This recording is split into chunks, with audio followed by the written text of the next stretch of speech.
Bom, galera, primeiramente boa noite para todos vocês, tá? Espero que vocês estejam bem, eu tô ótimo demais. Já são 22h05 da manhã, tá? E resolvi gravar esse vídeo para vocês. Porque eu tava ansioso e tal. Essa questão de assunto de seleção, a todo momento vem uma notícia falando de Jorge Jesus e tal, que é o novo técnico da seleção, ou a probabilidade dele ser o técnico da seleção. Alguns concluem, outros não, e fica esse bafafá todo aí. A gente vai falar o que a gente acha aqui no vídeo, tá? Primeiramente, deixe o seu like, deixe o seu comentário, compartilhe nas redes sociais e tal. Espalhe para os seus grupos de amigos aí e tal, para ver o que eles acham e tal. Para me dar um apoio também, para ver o que eles acham. E é isso daí, tá, pessoal? Seleção brasileira, quando você fala de seleção brasileira, automaticamente vem de resultados ruins. A gente ocupa hoje a quarta posição nas eliminatórias, né, ficando 10 pontos atrás do nosso principal rival, que é a Argentina, que recentemente tomamos uma goleada de 4-1, o que é muito vergonhoso, tá? Para o time que a gente tem. Aí você deve estar perguntando, cara, se o time que a gente tem não ganhou, significa que a gente é ruim. Não, a gente precisa do Norte, que é um técnico novo. O Dorival já não estava dando porque são ideias ultrapassadas, um técnico que não tem experiência em futebol europeu, entendeu? E por aí fica, cara. Não dava mais, tá? Não dava mais pro Dorival. O Dorival foi demitido da seleção. E daí, o provável técnico da seleção, a probabilidade é que seja o Jorge Jesus. Eu fiz um vídeo antigo a esse, né? Antigo não, ou seja, é o vídeo antes a esse que eu vou postar, falando a respeito do Felipe Luiz, do Abel Ferreira, do Jorge Jesus e do Carlo Ancelotti. Qual a probabilidade deles poder comandar a seleção, né? Só que daí o assunto vem à alta, dizendo que é o Jorge Jesus, que pode ser anunciado essa semana ou na outra semana, se tudo ocorrer bem e tal, e vi que ele é um dos favoritos aí. Aí você deve estar perguntando, cara, não podia ser o Ancelotti? Sim, claro, mas eu acho que o Ancelotti tem um vínculo muito forte ainda com o Real Madrid. Eu acho que ele não vai largar isso por agora, porque ele tem peças como o Endrick, como o Arda Güler e tal, e com certeza ele deve fazer alguma coisa com esses dois jogadores aí. A gente vai falar de seleção aqui. O pessoal meio que pediu o Jorge Jesus por conta da passagem emblemática que ele teve pelo Flamengo, né? Onde ele é campeão de Brasileirão, campeão de Supercopa do Brasil, campeão de campeonatos de Brasileirão, desculpa, eu gaguejei, campeão de Brasileirão, de Libertadores, de Supercopa do Brasil, campeão do Campeonato Carioca e tal, ou seja, ele foi campeão de muita coisa, cara. Muita coisa, mas muita coisa. É um cara que merece ser muito respeitado, e um fator importante é que ele é o único técnico a ter 81,7% de aproveitamento no Flamengo. Aí você deve estar pensando, mas é só entre os estrangeiros que passaram no Flamengo, como Dominique Torrent, Paulo Souza, por exemplo. Não, não é só entre técnicos estrangeiros, mas sim técnicos brasileiros também. Ele foi o maior com mais percentual de aproveitamento e tira o Flamengo de uma seca desde acho que de 81, de 81. Então ele chega, revoluciona o futebol brasileiro, é multicampeão, ou seja, com muita sobra, cara. Quem não tinha prazer de ver aquele Flamengo de 2019 jogando? Tem que ser muito clubista, cara, porque eu torço para outro time e tal, e admiro muito bem. Era um prazer ver o Flamengo jogar. Mesmo que a gente tinha que ranger os dentes por ser um rival nosso interestadual, mas a gente admirava e via que os caras jogavam muita bola, mas muita bola. E por outro lado, cara, lá no início também, ele teve uma carreira assim que foi começando a ter experiência. Eu acho que um trabalho que se destaca muito hoje, que é o que é um bônus específico e um dos pontos cruciais assim, para um técnico assumir a seleção, é a sua passagem que ele teve no Benfica de 2009 a 2016.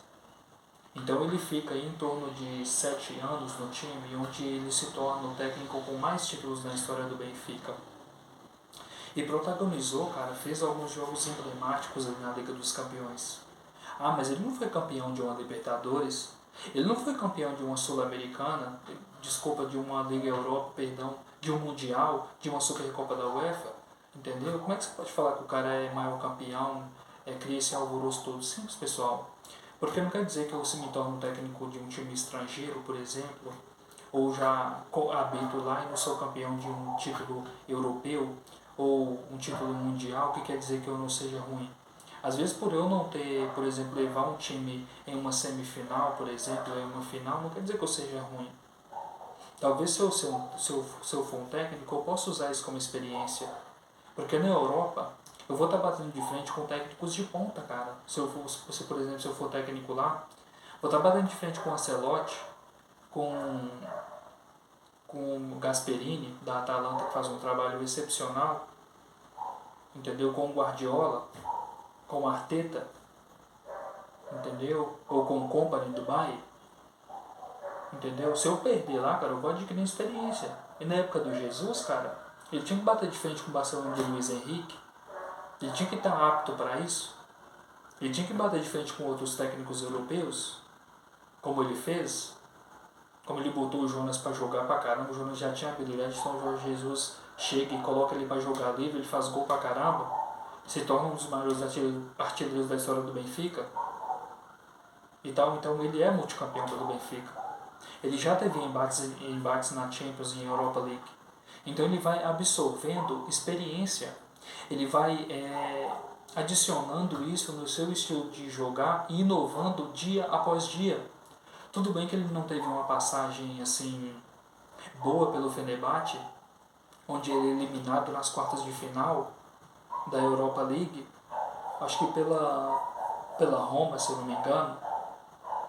Mas ele tira o Fenerbahçe de uma espera de não sei quantos anos para ser campeão estadual, para ser campeão nacional, perdão. Não tem uma passagem boa, mas é campeão, tira da fila o Fenerbahçe depois de muitos anos. Depois, cara, ele vai para o Al-Hilal, onde ele repete um feito que nem mesmo o Barcelona da temporada 10-11, a Alemanha de 14, o Bayern de Munique de 12-13, de 19-20, o Real dos Galácticos não conseguiu, que foi 32 vitórias, cara, consecutivas. Não é empate, não é empate não, é vitórias, ganhando, 32, porra. Se você for comparar com um campeonato, cara, um campeonato nacional tem 38 rodadas, entendeu? O cara ganha 32, o que é absurdo. Então um técnico que conhece bem o futebol brasileiro, que conhece bem o futebol europeu, mesmo não sendo campeão de uma competição nacional, ele vai absorvendo experiência. E que já é considerado, na temporada aí, ele é considerado o melhor técnico do campeonato do Oriente Médio e do campeonato saudita, é brincadeira. Então a seleção precisa de um técnico que tem longevidade não só em um campeonato, mas em 3, 4 campeonatos. Como o Jorge Jesus, que tem experiência no Brasil, na Europa e no Oriente Médio. 70 anos de carreira como técnico. O Paulo Autuori falou que uma das referências dele é o Jorge Jesus, que foi o mentor dele ali por alguns anos. E ao mesmo tempo, uma coisa que me chama muita atenção nessa questão do Jorge Jesus é a autenticidade que ele tem. O público tem uma ideia de achar que o Jorge Jesus é ignorante, mas não é, cara. Ele é autêntico, ele põe ordem na casa. Ele chega e fala assim, ó, quem manda aqui é eu dito as regras, eu dou as cartas, e não tem essa questão de influência de empresários, aqui não, igual tem na seleção não, igual agora tem não. Porque é estranho, alguns jogadores não fazem nada demais, é convocado. São jogadores bons, mas que não estão na temporada boa e são convocados. Enquanto no Brasil, muitos jogadores que atuam em times de ponta, ou não precisa de atuar em times de ponta, cara. Você pega Fortaleza, você pega Bahia, você pega Cuiabá e alguns times que estão abaixo desses outros grandes, tem jogadores grandiosos. Jogadores não grandiosos necessariamente, mas jogadores habilidosos bons, com números bons.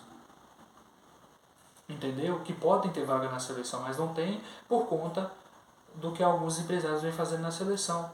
Então o Jorge Jesus chega para ter pulso firme E ao mesmo tempo, outro assunto é não maneirar para o Neymar. O Neymar acha que, por exemplo, gastar seu físico experimentando uma vida fora do futebol, como tá dedicando na Kings League, enquanto o Santos perde no Campeonato Brasileiro, é uma coisa foda. Agora a gente esperava que ele estreasse contra o Bayern, ele não vai estrear. Agora, se ele continua dando essa sequência de lesões, não apresentando os jogos e tal, e comprometendo seu físico a outras atividades extra-campo, um cara igual o Jorge Jesus não vai tolerar isso aí. Porque ele já não tolerou uma vez. Porque ele estava de lesão, não estava apto. Então estava certo, ele não estava errado. E a mídia às vezes colocava o Jorge Jesus como se fosse uma espécie de vilão. Por conta desse fanatismo destinado ao Neymar. Então o Neymar só vai jogar se ele se recuperar. E não só estar apto não é o suficiente. Mas sim de ter números bons, principalmente na competição nacional. Porque isso aí vai ser pontapé inicial para que ele seja convocado, entendeu? Para as eliminatórias, para o restante das eliminatórias que tem, para pegar esse impulso do Santos, fazer jogos bons das eliminatórias para ser levado para a Copa do mês que vem. Para o mês que vem não, perdão, para o ano que vem. Então se o Neymar conseguir recuperar a tempo, cara, a gente quer ver muito o Neymar na Copa, porque ele é diferenciado, ele é absurdo, ele é fenomenal. Ele é estratosférico, ele é um dos maiores jogadores de todos os tempos e principalmente da seleção, porra. Mas a gente tem que ser justo. E o Jorge Jesus, ele é justo. Então a gente precisa desse puxão de orelha na seleção. Eles não têm um histórico bom? Não tem. Mas na maioria das vezes eu vi o Jorge Jesus direcionando opiniões do Neymar, sendo crítico de maneira construtiva e buscando visar o bem-estar do Neymar sem sacrificar sua carreira como técnico em alguns momentos. Mas nesse ele escala o Neymar lesionado para por exemplo, para uma Liga dos Campeões da Ásia, entendeu? Do Oriente Médio, né? Sabendo que o cara está lesionado, sabendo que tem outros jogadores no elenco que estão aproveitando melhor e não estão lesionados, que pode somar mais ao time do que um jogador lesionado. É absurdo, cara, assim, E eu vi muitas pessoas não querendo a convocação do Jesus por conta do Neymar, porra. Quem comanda a seleção, cara, que dita as regras. E o Jorge Jesus é o cara, porque ele tem currículo, cara. Ele tem experiência em 3 campeonatos diferentes. E Europa, Brasil e Oriente Médio. O Oriente Médio tem a relevância que tem, mas só pelo fato de ter experiência em um time europeu e em solo brasileiro, mano, fora da curva já basta. Entendeu? E é absurdo. Entendeu? E sobre a questão, se eventualmente o Neymar ficar fora da Copa, que eu quero que não fique, dá pra nós ganhar a Copa, pô. Porque nós temos um elenco foda, a gente precisa de direcionamento, de um norte, de um técnico bom. E o Jesus é esse cara. Pra mim, é um ótimo candidato para ser técnico da seleção. Se o Neymar não for convocado, dá pra gente ser campeão. Com o Jorge Jesus fazendo um bom trabalho. Você não viu o Scaloni? Scaloni, cara, colocou 4-1 no Brasil sem o Messi. Quantas e quantas seleções aí já ganharam Copa sem os seus principais craques? É absurdo, cara, assim.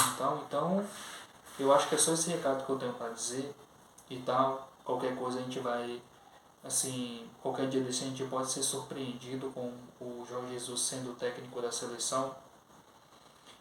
Talvez essa semana, se não for nesse fim de semana, é na outra semana, porque eu fiquei sabendo que as conversas já estão encaminhadas e tal. E boa sorte, né, se vier a concretizar, senão a gente procura um nome em outra altura. Apesar de tudo, a seleção brasileira é a principal potência mundial em seleções. São 5 títulos de mundiais, 9 Copa América, e eu acho que é recordista em Copa das Confederações. A gente tem que procurar um técnico à altura com as qualidades do Jesus. E Jesus é o cara, senão procura técnicos com experiência em campeonatos de ponta, como campeonatos europeus, Brasileirão, ou seja, campeonato mexicano e tal, enfim, campeonatos pegados aí pra gente poder tomar a frente de uma seleção tão grande. Porque pra ter uma seleção tão grande, precisa de uma bagagem tão grande também. Eu vou ficando por aqui, um grande abraço, deixe seu comentário, deixe seu like, um beijo até o próximo vídeo, tá pessoal? Enfim.